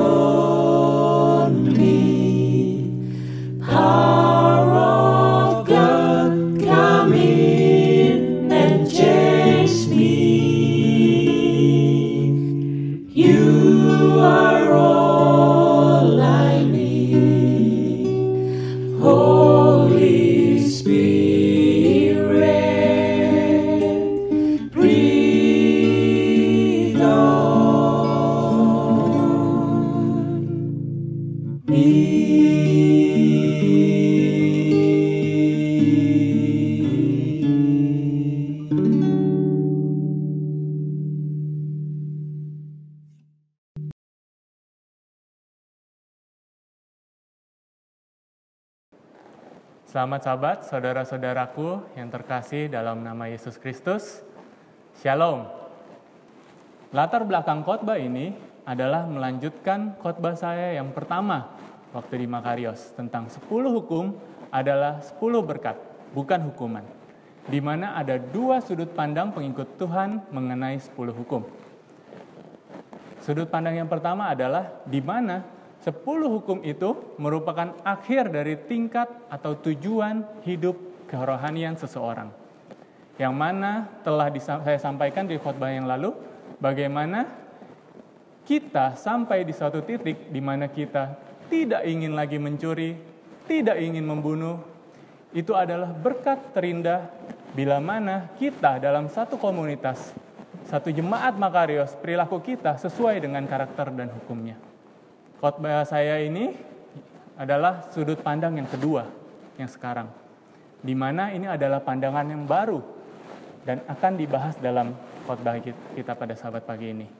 Di mana kita melihat bahwa 10 hukum adalah awal dari tujuan hidup kerohanian kita. Sebagai contoh, gantinya kita berusaha supaya karakter kita berubah untuk tidak bersaksi dusta atau tidak berbohong atau tidak ingin bersaksi dusta. Alangkah lebih baiknya ketika kita memulai dengan kita selalu menyampaikan kebenaran dalam setiap ucapan kita. Gantinya kita berusaha supaya karakter kita berubah untuk tidak membunuh atau tidak ingin lagi membunuh.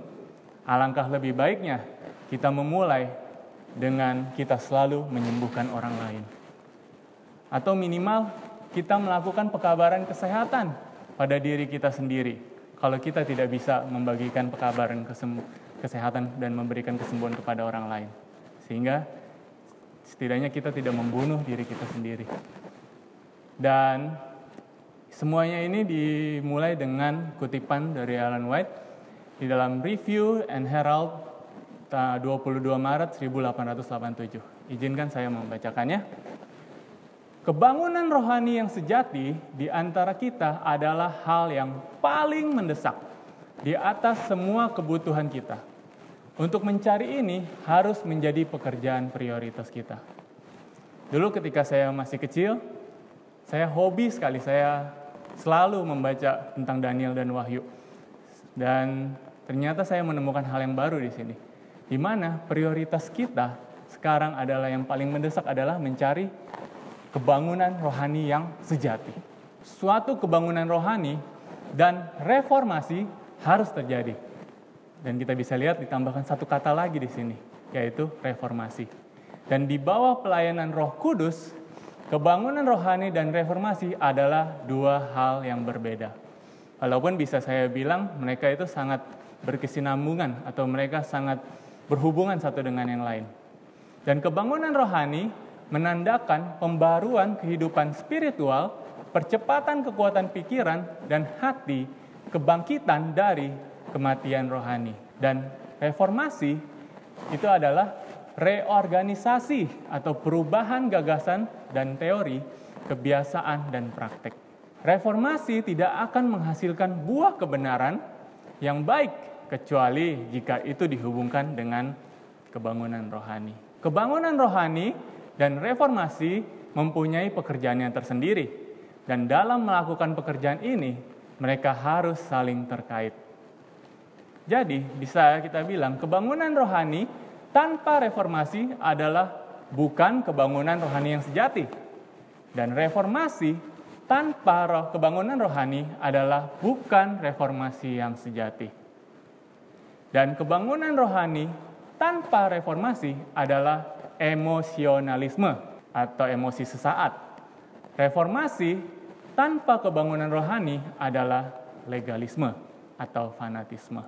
Dan kebangunan rohani tanpa reformasi, kalau bisa diibaratkan adalah seperti orang yang hidup yang bertingkah seperti orang mati. Reformasi tanpa kebangunan rohani adalah orang yang mati yang bertingkah seperti orang hidup. Dengan kata lain, untuk mengalami reformasi harus ada kebangkitan dari kematian rohani. Oke, di penciptaan. Manusia pada awalnya diciptakan sempurna. Dengan kata lain, kehidupan mereka hidup.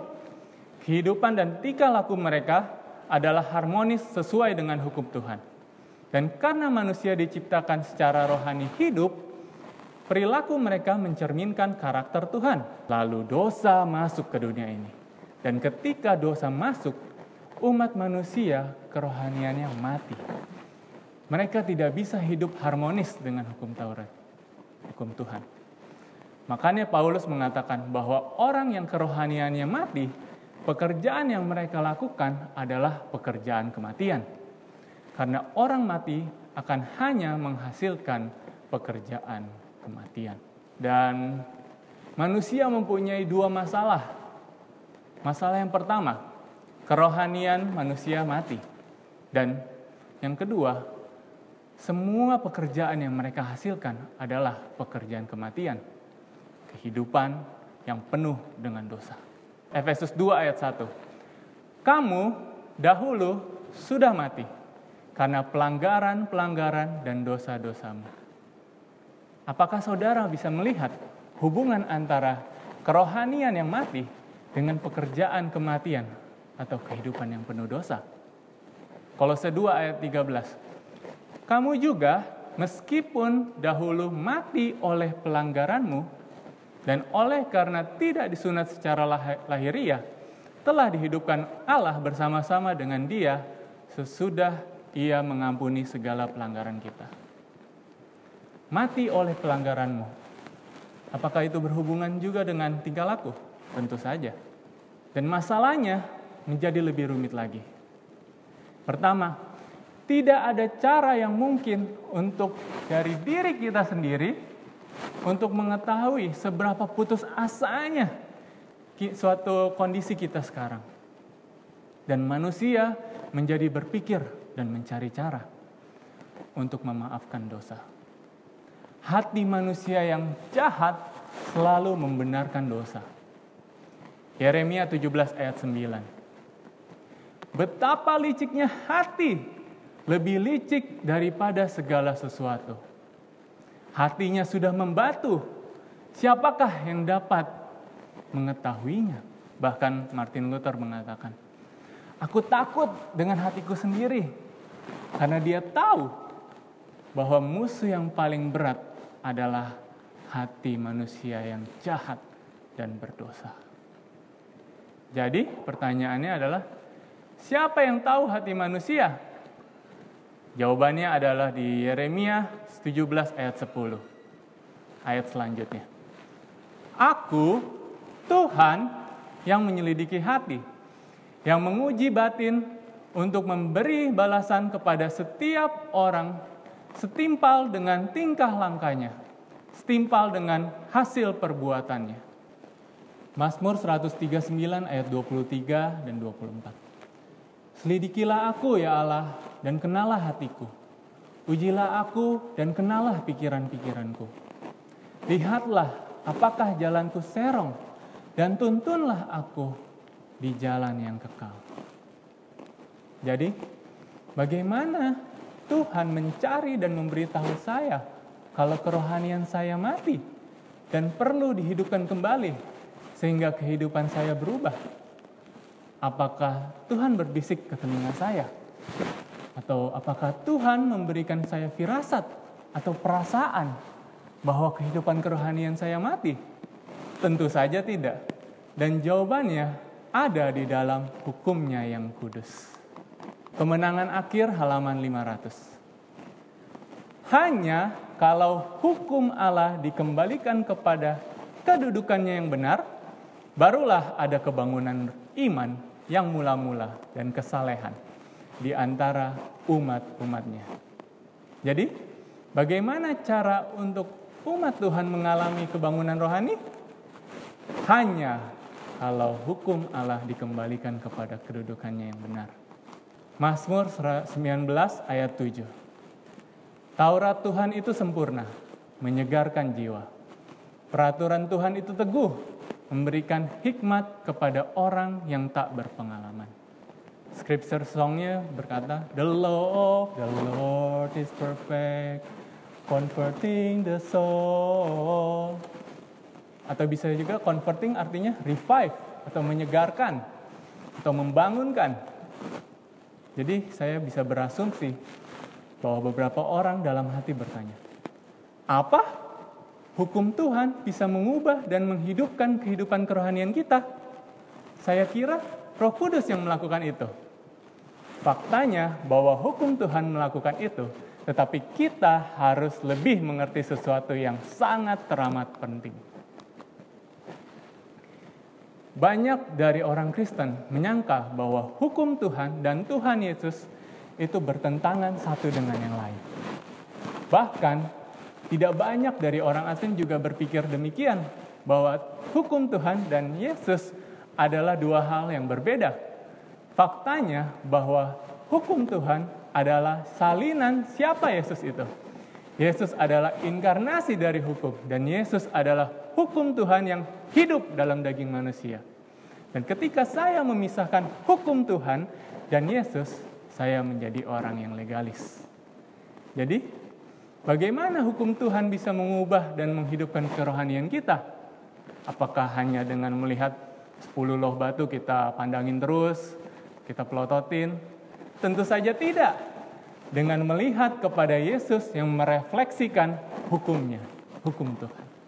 SDA Bible Commentary atau Ellen White memberikan komentar yang sangat menarik di dalam volume 5 di halaman 1131. He was the embodiment of the law of God, which is the transcript of his character. Atau terjemahan bebasnya adalah, dia adalah perwujudan dari hukum Allah yang merupakan transkrip dari karakternya. Apa kata lain dari embodiment? Ada kata body dari situ. Inkarnasi. Jadi, bukan hukum Tuhan yang ada di loh batu yang membawa pertobatan dan kebangunan rohani, tetapi dengan melihat kepada hukumnya yang terdapat di dalam Yesus, karena Tuhan adalah manifestasi hidup dari 10 hukum Tuhan. Dan ketika saya melihat Yesus, apa yang saya lihat? Saya melihat Tuhan Yesus yang adalah penuh kasih dan murni. Ketika saya melihat Yesus, dengan segera saya menyadari perbedaan yang sangat jauh dengan kejahatan dan kelicikan hati saya. Ketika itu terjadi, kita berteriak bersama dengan Rasul Paulus. Aku manusia celaka. Siapakah yang akan melepaskan aku dari tubuh maut ini? Dan kita akan berkata dan berteriak seperti Nabi Yesaya. Lalu kataku, celakalah aku binasa, sebab aku adalah seorang yang najis bibir. Dan seperti Petrus berkata, Tuhan, pergilah daripadaku, karena aku ini seorang yang berdosa.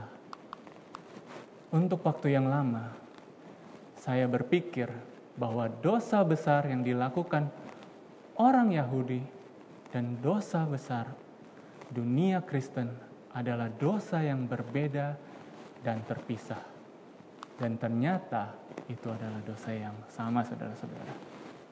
Kemenangan akhir halaman 23. Dosa besar seorang Yahudi ialah penolakan akan Kristus.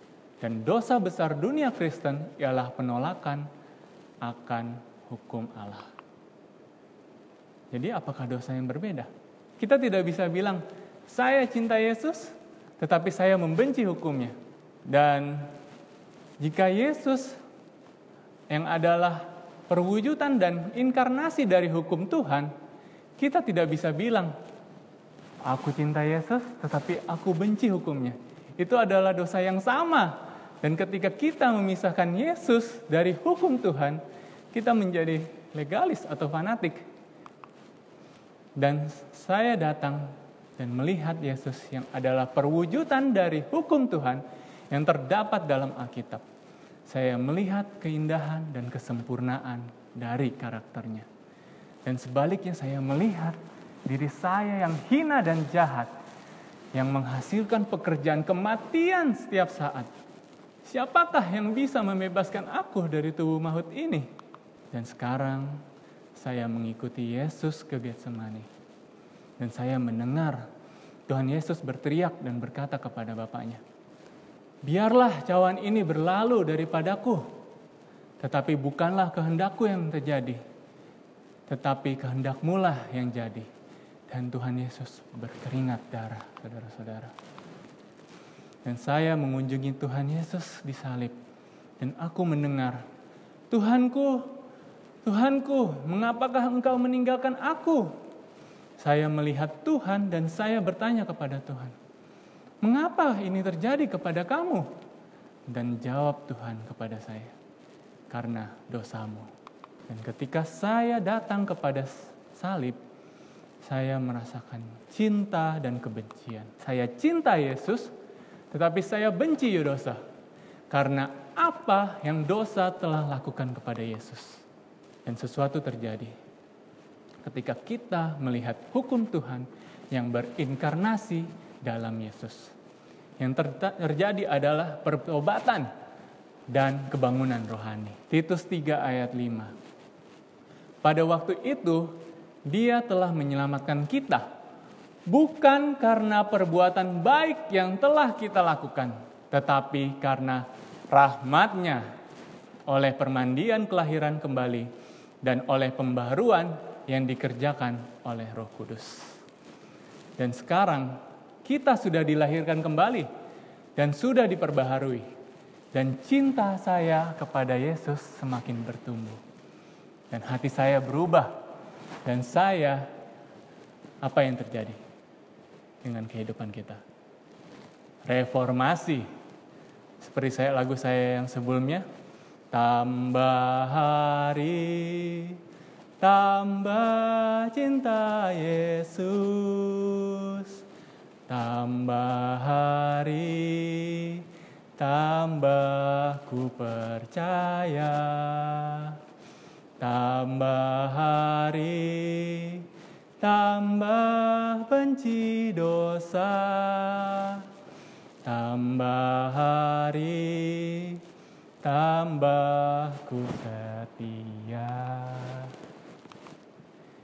Jadi, kebangunan rohani menghasilkan reformasi. Kalau Anda ingin mencoba untuk reformasi hidup tanpa kebangunan rohani, Anda akan menjadi legalis. Dan banyak orang Kristen berkata, mereka sudah dibangunkan kerohaniannya, tetapi kehidupan hidupnya seperti orang bukan Kristen, saudara-saudara.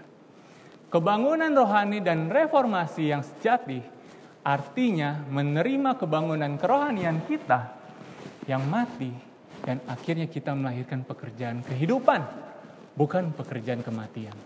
Mereka yang bertobat tetapi tidak ada reformasi, kita bisa bilang mereka mempunyai air mata buaya. Karena tidak ada pertobatan sejati kecuali ada perubahan dalam hidup. Seperti seorang suami yang memukul istrinya dan bilang, maaf, maaf. Tetapi besoknya memukul istrinya lagi. Atau bahkan menit berikutnya udah dipukul. Sesuatu yang kita benci dulu, sekarang kita cintai. Sesuatu yang kita cintai dulu, sekarang kita benci. Kesombongan dan keegoisan menjadi kerendah hati dan peduli dan penuh empati. Kita harus dibangunkan setiap hari. Kita harus mengikuti Tuhan Yesus setiap hari. Dan kita harus hidup setiap hari di dalam Tuhan. 2 Korintus 4 ayat 16. Sebab itu kami tidak tawar hati. Tetapi meskipun manusia lahiriah kami semakin merosot, namun manusia batinia kami dibaharui dari hari ke hari. Karena kita harus selalu terhubung dengan Yesus Kristus. Seperti ada tertulis, akulah pokok anggur dan kamulah ranting-rantingnya. Barang siapa tinggal di dalam aku dan aku di dalam dia, ia berbuah banyak. 2 Korintus 3 ayat yang ke-18. Dan kita semua mencerminkan kemuliaan Tuhan dengan muka yang tidak berselubung. Dan karena kemuliaan itu datangnya dari Tuhan yang adalah Roh, maka kita diubah menjadi serupa dengan gambarnya. Dan dalam kemuliaan yang semakin besar. Kata diubah dalam bahasa Grekanya adalah metamorfoo. Apa yang bisa kita dapat dari kata ini? Bahasa Indonesia apa yang bisa kita ambil? Betul, metamorfosis. Dengan kata lain, ketika kita selalu terhubung dengan Yesus, kerohanian kita menjadi hidup. Dan hidup kita berubah ketika kita berhubungan terus dengan Yesus. Dan kita akan bermetamorfosis menjadi serupa dengan gambar Yesus. Dan ketika saya layangkan mata saya hanya kepada Yesus, pendeta tidak harus memberitahu saya bagaimana saya bisa berpakaian yang sopan. Orang tua saya tidak harus memberitahu saya apa yang harus saya makan atau mana yang tidak boleh dimakan. Gak ada lagi yang perlu kasih tahu saya program TV mana yang harus saya tonton atau tidak. Musik apa yang harus saya dengar atau tidak.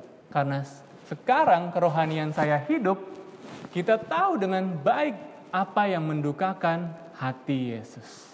Dan saya akan datang dan melayani Tuhan Yesus bukan karena saya takut gak masuk surga atau nanti masuk neraka. Tetapi hanya karena saya ingin menjadi Yesus seperti Yesus. Dan saya ingin bertemu Yesus di surga. Dan dari pelajaran metamorfosis ini, saya mendapatkan banyak sekali pelajaran rohani. Dan izinkan saya untuk memberikan sebuah perumpamaan tentang kupu-kupu. Kupu-kupu mempunyai 2 kelahiran. Dalam kelahiran yang pertama, ulet bulu itu dilahirkan dari telur kupu-kupu yang biasanya ditaruh di atas daun. Dan lalu ulet bulu mulai memakan dari daun itu, dan ulet bulu yang kecil itu tumbuh jadi ulet bulu yang besar. Berapa orang yang ada di sini yang suka dengan ulet bulu? Mungkin hampir tidak semua yang suka dengan ulet bulu. Pada umumnya kita tidak suka dengan ulet bulu. Kabar baiknya, ulet bulu tidak akan selalu menjadi ulet bulu selamanya. Ulet bulu mempunyai kelahiran yang lain. Ketika ulet bulu mulai seperti dia menempel pada batang pohon atau pada dinding, dia akan mulai berubah menjadi kepompong, saudara-saudara. Dan di dalam kepompong, mukjizat yang indah terjadi. Transformasi atau perubahan terjadi di dalam kepompong. Sebuah metamorfosis, dan setelah beberapa saat, kepompong mulai bergerak dan merobek untuk keluar. Dan keluarlah ulet bulu. Bukan, tetapi keluar kupu-kupu yang sangat indah. Apa ini? Saya lihat ulet bulu masuk, dan sekarang yang keluar adalah kupu-kupu yang indah keluar. Izinkan saya bertanya, apakah namanya berubah? Ya, dari ulet bulu menjadi kupu-kupu. Apakah tingkah lakunya berubah, saudara-saudara? Ya, ulet bulu merayap dan kupu-kupu terbang. Apakah penampilannya berubah? Tentu saja. Apakah yang dia makan berubah? Tentu. Dan apakah tempat di mana dia tinggal berubah? Tentu saja, saudara-saudara. Semua jadi baru dan berbeda ketika ada metamorfosis. Dan kalian lihat, kupu-kupu itu bukan ulet bulu ditambahin sayap. Bukan kehidupan yang lama digabungkan dengan kehidupan yang baru. Kupu-kupu adalah makhluk yang baru secara seluruhnya. 2 Korintus 5 ayat 17. Jadi siapa yang ada di dalam Kristus, ia adalah ciptaan baru. Yang lama sudah berlalu, sesungguhnya yang baru sudah datang. Bukan peningkatan dari ciptaan lama. Itulah yang terjadi ketika kita mengalami kebangunan rohani. Dengan bergantung sepenuhnya kepada Yesus Kristus. Bisakah kita melihat proses perubahan dari ulat bulu ke kupu-kupu? Tidak, tetapi kita bisa melihat hasil dari perubahan tersebut. Begitu juga dengan orang yang mengalami kebangunan rohani, kita tidak bisa melihat kuasa yang melakukan itu, tetapi kita bisa melihat buah-buah di dalam kehidupannya. Perubahan dari tingkah laku dan tabiat, dari apa yang disenangi, semuanya berubah. Kerinduan segala zaman halaman 172. Orang yang mencoba hendak mencapai surga oleh perbuatannya sendiri dalam memelihara hukum Allah adalah mencoba sesuatu yang mustahil. Tidak ada keselamatan bagi seorang yang memiliki hanya sekedar suatu agama resmi, suatu rupa peribadatan belaka. Kerinduan segala zaman halaman 172. Kehidupan orang Kristen bukannya suatu perubahan yang sedikit atau perbaikan hidup dari kehidupan yang lama, melainkan perubahan seluruhnya dari segala sifat. Ada kematian terhadap diri dan dosa, dan suatu kehidupan yang semata-mata baru. Perubahan ini dapat terjadi hanya oleh pekerjaan Roh Kudus yang berhasil itu. Setan yang memburu kita akan kehilangan kita setelah kita mengalami metamorfosis. Hanya karena Anda sudah dilahirkan kembali dan sudah dibangkitkan dalam hidup baru, tidak berarti Anda sudah aman atau selamat, kecuali kita selalu tinggal di dalam Yesus. Ada seorang anak kecil yang pergi ke Taman Nasional untuk menangkap kupu-kupu. Pada waktu itu, belum ada hukum yang melindungi kupu-kupu di Taman Nasional tersebut. Dan anak kecil itu membawa toples dan juga jaring untuk menangkap kupu-kupu tersebut. Dan anak itu melihat kupu-kupu biru yang begitu indah dan cantik sedang terbang. Dan dikejarlah oleh anak itu. Dan dilambaikan jalannya untuk menangkap kupu-kupu tersebut. Tetapi tidak dapat, karena kupu-kupu tersebut terbangnya nggak konstan. Dia naik ke atas, naik ke bawah, turun ke bawah, naik ke atas, turun ke bawah. Dan petugas Taman Nasional itu tersenyum kepadanya. Anak itu menjadi frustasi dan dia mencari apa sih kelemahan dari kupu-kupu tersebut. Dan anak itu menemukan kelemahan dari kupu-kupu tersebut. Bahwa kupu-kupu itu suka pisang. Akhirnya dia lempar pisang itu dan tanpa perlu banyak usaha, kupu-kupu tersebut hinggap di sana. Dan anak kecil tinggal menangkapnya untuk dijadikan koleksi tanpa usaha. Dan setelah beberapa bulan saat anak itu kembali dengan jaring dan pisang. Dan ketika masuk ke Taman Nasional, penjaga itu melarang anak ini masuk. Penjaga itu bilang, "Sejak kamu datang di taman ini, sudah diumumkan untuk menjaga kelestarian kupu-kupu. Jadi anak itu keluar dari gerbang Taman Nasional itu dan melemparkan pisangnya. Dan kupu-kupu yang membahayakan dirinya, meresikokan dirinya keluar dari gerbang Taman Nasional hanya demi pisang akan menjadi mangsa yang mudah bagi anak kecil ini. Begitu juga jika kita sudah mengalami reformasi dan kebangunan rohani, bukan berarti kita akan selamat. Tetapi kita harus mempunyai hubungan yang dekat dengan Tuhan Yesus setiap hari. Jadi kita dibangkitkan setiap hari demi hari. Dan kita akan menjadi serupa dengan Tuhan Yesus hari demi hari. Dan kiranya kita selalu mempunyai hubungan yang baik dengan Tuhan. Dan Tuhan memberkati kita semua. Amin. Mari kita bersatu dalam doa. Tuhan Allah Bapa kami yang bertata dalam kerajaan surga, terima kasih ya Tuhan atas penyertaan Tuhan sepanjang hari Sabat ini ya Tuhan, di mana kami boleh diberikan kesempatan lagi ya Tuhan untuk berbakti dan memuliakan Tuhan. Tuhan, kiranya apa yang boleh kami pelajari pada hari Sabat ini ya Tuhan, boleh tertanam dalam hati dan pikiran kami ya Tuhan. kiranya Tuhan boleh selalu menyertai kami, umat Makarios, di dalam tingkah laku dan juga di dalam hubungan pribadi kami dengan Tuhan. Ajarlah kami untuk selalu menjadi anak-anak-Mu yang setia ya Tuhan sampai akhirnya ya Tuhan. Karena kami percaya ya Tuhan, bahwa Engkau selalu menyertai, dan juga kami bersyukur ya Tuhan, bahwa Engkau selalu memberikan kami kesehatan, dan juga diberikan hikmat akal budi dari surga ya Tuhan. Tuhan, kami tahu ya Tuhan, banyak sekali hal-hal yang selalu tingkah laku kami yang mendukakan hati-Mu ya Tuhan. Kiranya Tuhan boleh mau mengampunkan segala dosa kesalahan kami yang begitu besar, dan kiranya Tuhan selalu menyertai kami sepanjang masa sampai selama-lamanya.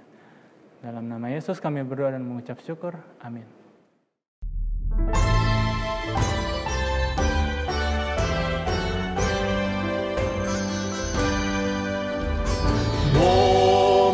内心有燃烧的希望，希望在主的福里，